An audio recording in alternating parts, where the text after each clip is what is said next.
ঢাকা সিলেট মহাসড়ক ৬ লেনে উন্নয়ন কাজের ধীর গতির কারণে ভোগান্তিতে পড়েছেন এই রুটের যাত্রীরা। নেতিবাচক প্রভাব পড়েছে পণ্য পরিবহন ও ব্যবসা বাণিজ্যে। ২০২১ সালে শুরু হওয়া প্রকল্প ২০২৬ সালের ডিসেম্বরে শেষ হওয়ার কথা থাকলেও জমি অধিগ্রহণ সহ নানা জটিলতায় শুধু সিলেট অংশে কাজের অগ্রগতি মাত্র ১২%। বান্ডেল থাকলে প্রতি সেনমানিতে টাকা বাঁচবে। বিকাশ সেনমানি বান্ডেল কিনে জিতুন প্রতি লেনদেনে। রাজধানী ঢাকা ও প্রধান বাণিজ্যিক শহর চট্টগ্রামের সঙ্গে সিলেটের যোগাযোগের মাধ্যম এই মহাসড়ক। ২০২১ সালে ৬ লেনে উন্নীতকরণ প্রকল্প শুরু হলেও নেই দৃশ্যমান অগ্রগতি। ২০২৬ সালে কাজ শেষ করার কথা থাকলেও ২০২৮ সালের মধ্যে তা শেষ করা নিয়ে রয়েছে সংশয়। কাজের ধীরগতির কারণে ভাঙাচোরা পুরনো সড়কেই চলছে যানবাহন। এ পথে গন্তব্যে পৌঁছাতে বাড়তি সময় লাগছে ৪ থেকে ৫ ঘন্টা পর্যন্ত।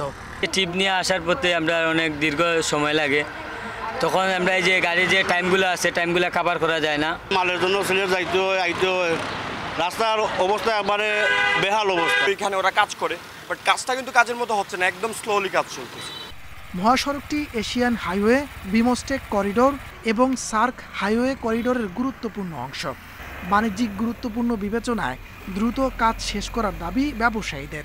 ব্যবসায়ী তার নির্দিষ্ট মাল নির্দিষ্ট সময়ে তার মালটা পুষতে পারে না, রাস্তাঘাটের অনুন্নত যোগাযোগ ব্যবস্থার কারণে। প্রকল্প সংশ্লিষ্টরা বলছেন, ভূমি অধিগ্রহণ সব জটিলতা নিরসন করে কাজের অগ্রগতি বাড়ানোর চেষ্টা চলছে, যা দ্রুত দৃশ্যমান হবে বলে আশা তাদের। যে ভূমি অধিগ্রহণ নিয়ে একটু জটিলতা ছিল, বাট নতুন জেলা প্রশাসক আসার পরে উনি নিজের সাইট ভিজিট করে আমাদেরকে যে ফাঁকা জায়গাগুলো আছে, যেসব জায়গায় কোনো স্থাপনা নেই সেসব জায়গাগুলো আমাদেরকে বুঝিয়ে দিয়েছেন। সিলেট তামাবিল অংশে আমাদের নিজস্ব ভূমি আছে বেশ কিছু অংশে, তো সেই সমস্ত জায়গায় ঠিকাদাররা কাজ করতে পারবে। তো আপনারা আশা করি আগামী ৬ মাসের মাঝে খুব ভালো একটা অগ্রগতি দেখতে পাবেন। ২০৯ কিলোমিটার মহাসড়কটি উন্নয়নে খরচ হচ্ছে ৩০,০০০ কোটি টাকা। এর ৭৫ ভাগ যোগান দিচ্ছে এডিবি। Independent News. আর এ নিয়ে আরো জানাতে নারায়ণগঞ্জ থেকে যুক্ত আছেন সহকর্মী রাকিবুল হাসান। রাকিব, ঢাকা সিলেট মহাসড়কে ৬ লেনে উন্নয়ন কাজে ধীরগতির কারণ কি?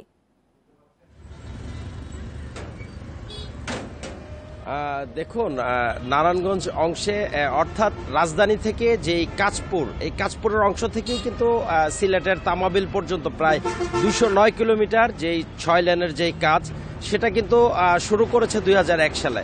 এই বিষয়গুলি নিয়ে আমরা খোঁজখবর নিয়ে দেখেছি যে এখন পর্যন্ত কিন্তু নারায়ণগঞ্জ অংশে অর্থাৎ কাঁচপুর থেকে নরসিংদী পর্যন্ত এখানে কিন্তু প্রায় ১৫% কাজও এখন পর্যন্ত শেষ হয়নি, যার কারণে এই বিভিন্ন কারণে তারা ধীরগতি এবং এইসব প্রকল্পের কাজটা অগ্রগতি হয়নি। প্রকল্পের যে পরিচালকরা আছে ৫ আগস্টের পরে পট পরিবর্তনের পর কিন্তু কিছুদিন কাজ বন্ধ ছিল।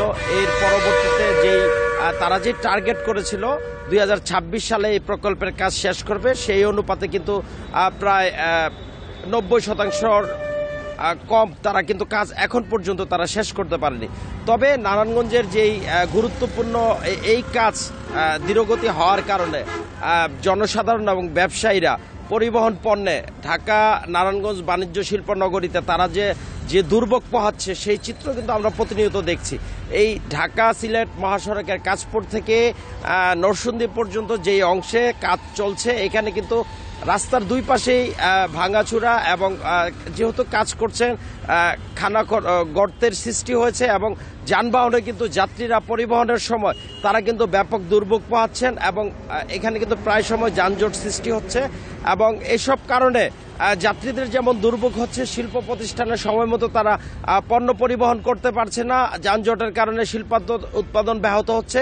সব মিলিয়ে কিন্তু আসলে এই সড়কটি ব্যবসায়ী এবং যাত্রীরা তারা কিন্তু দাবি করেছেন যেন দ্রুত সময়ের মধ্যে এই ঢাকা সিলেট 6 লেনের যেই কাজ সেটা যেন দ্রুত সম্পূর্ণ করা হয় এবং এসব ক্ষেত্রে সংশ্লিষ্ট যারা আছে তারা যেন কাজের যেই কাজ কিছুদিন পর পর কাজের যেই বন্ধ থাকা বা এটা ধীরগতি সেই সব বিষয়গুলি খোঁজখবর নিয়ে যেন তারা এই কাজের গতিশীলতা বাড়িয়ে এই ঢাকা সিলেট মহাসড়কের এই 6 লেনের কাজ যেন তারা সম্পূর্ণ করে। এই ছিল আমার কাছে ঢাকা সিলেট মহাসড়কের নারায়ণগঞ্জ অংশের সর্বশেষ তথ্য। নারায়ণগঞ্জ থেকে যুক্ত হয়েছিলেন সহকর্মী রাকিবুল হাসান।